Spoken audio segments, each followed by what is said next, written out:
Let's journey through time to understand how cities have evolved and how urban spaces like Metro Manila, Cebu City, and Davao reflect global trends shaped by centuries of human settlement, industry, and power. Today, we explore four pivotal phases: pre-industrial cities, the Industrial Revolution, colonial urban structures, and global urbanization trends. Before factories and highways, cities were small and rooted in nature. Historian Paul Bayrock explained that urbanization before industrial times was held back by food scarcity, limited transport, and unstable political systems. Cities like Babylon or Athens thrived not because of technology, but because they were near fertile rivers and trade routes. In the Philippines, early urban settlements such as Maynila, Cebu, and Iloilo grew as coastal trade hubs connected to Chinese, Arab, and Southeast Asian traders even before Spanish colonization. These early cities were compact, often clustered near rivers, and built around religious and political authority.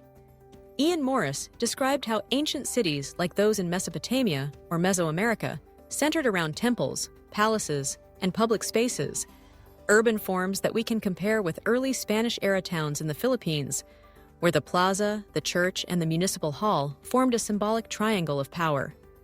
Pre-industrial cities, as Singh observed, were dense and organic in layout. Streets were narrow, land use was mixed, and the economy was typically artisanal. We can still see these patterns in Vigan, a preserved colonial city whose structure reflects both pre-industrial planning and Spanish grid designs. The global urban landscape at that time was uneven. According to Davis and Golden, while Europe was stagnant during the Dark Ages, cities like Baghdad and Hangzhou were already flourishing cultural and commercial centers.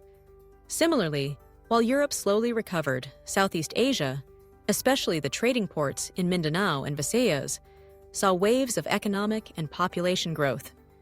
The 18th and 19th centuries brought a seismic shift, the Industrial Revolution.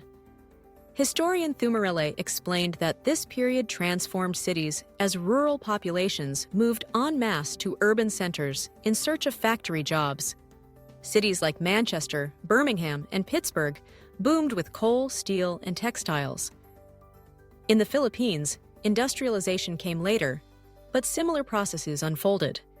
The establishment of port cities like Iloilo, the sugar capital of the Visayas, and Manila, with its harbor and railroads, encouraged concentrated population growth. New spatial patterns emerged. As Randolph and Storper noted, factories clustered near transport lines, and workers lived in dense tenement housing. Manila's early industrial belt in Tondo and Sta Ana developed in a similar way, attracting workers from provinces who needed to live close to jobs. But this growth had a dark side. Chant and Goodman highlighted how cities faced overcrowding, pollution, and disease outbreaks.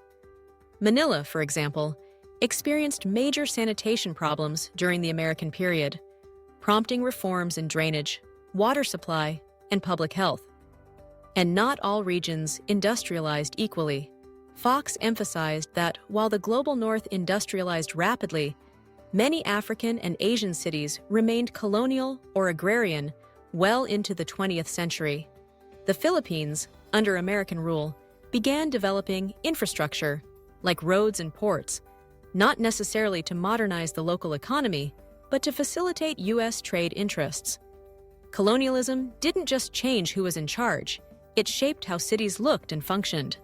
Urban scholar King pointed out that colonial cities were deliberately designed to separate rulers from the ruled. European districts had boulevards and grand buildings, while indigenous quarters were often congested and underserved. We see this clearly in the layout of Intramuros, the walled Spanish quarter of Manila. Outside its walls grew Binondo and Quiapo, where the local Chinese and Filipino communities settled. These districts lacked the formal infrastructure found within colonial zones. Morris explained that the Spanish implemented the laws of the Indies, which required towns to follow a strict grid, with the church and government buildings surrounding a central plaza. This legacy remains visible in cities like Vigan, Zamboanga, and Sile, where colonial order is etched into the landscape. Thumarella described how many colonial cities adopted a dual structure, a European center and an indigenous periphery. In the Philippines, post-independence growth often expanded around these colonial cores, but the inequality between formal and informal areas remained. As cities modernized, some tried to decolonize their space. Shepard observed that while some urban areas embraced local architecture and identity, others struggled with systems and infrastructures that still favored elite or foreign interests. In Manila, for instance, urban renewal projects often favor commercial development over preserving or empowering local communities. The 20th century saw the rise of the megacity. Fox explained that urban growth was no longer just a Western story. It became a global phenomenon. Cities like Sao Paulo, Cairo, and Mumbai passed 10 million people, creating vast metropolitan regions. Here in the Philippines, Metro Manila became one of Southeast Asia's largest urban regions, drawing millions from across the country. Its growth, however, outpaced planning. Informal settlements mushroomed in areas like Payatas, San Roque, and Navotas, underscoring the disconnect between population growth and service provision. After World War II, suburbanization reshaped cities in the West. Singh described how car ownership, housing programs, and white flight created sprawling suburbs in cities like Los Angeles and Paris.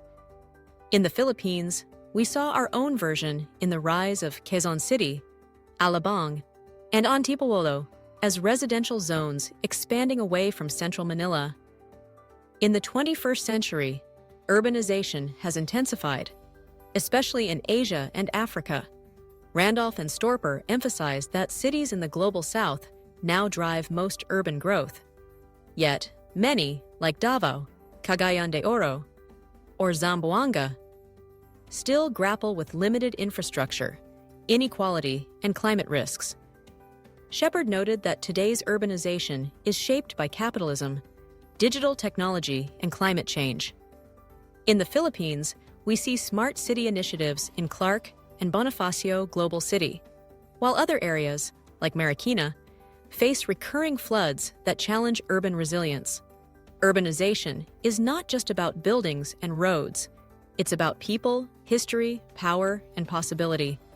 Whether we're studying pre-colonial Cebu, American-era Baguio, or today's mega metro Manila, urban geography helps us understand where we came from and where our cities might be headed next.